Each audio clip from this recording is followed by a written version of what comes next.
চীনা ভাষায় এটাকে লিংজি বলা হয়, জাপানি ভাষায় বলা হয় হচ্ছে ঋষি মাশরুম।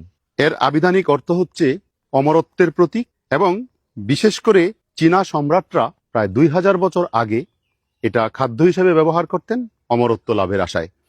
এই মাশরুমটি বিশেষ করে আমাদের দেশে কাঠের গুঁড়িতে, পুরনো কাঠের উপর জন্মে।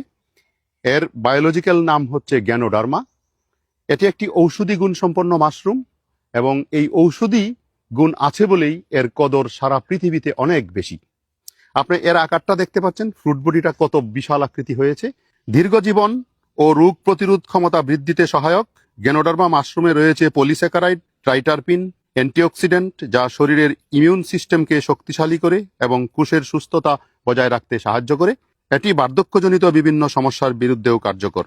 লিভার সুস্থ রাখতে, মানসিক স্বাস্থ্য উন্নতিকরণে, ডায়াবেটিস নিয়ন্ত্রণে এটি বেশ কার্যকরী একটি মাশরুম। গ্যানোডার্মা অ্যান্টিব্যাকটেরিয়াল ও অ্যান্টিমাইক্রোবিয়াল গুণ সম্পন্ন একটি মাশরুম। কিডনি ফাংশন উন্নতকরণে, উচ্চ রক্তচাপ ও হৃদরোগ নিয়ন্ত্রণে সাহায্য করে। এছাড়া হজম শক্তি বৃদ্ধিতে, অন্ত্রের শক্তি বৃদ্ধিতে এই গ্যানোডার্মা মাশরুম সারা পৃথিবীতে বহুল সমাদৃত একটি খাবার এবং ঔষধ।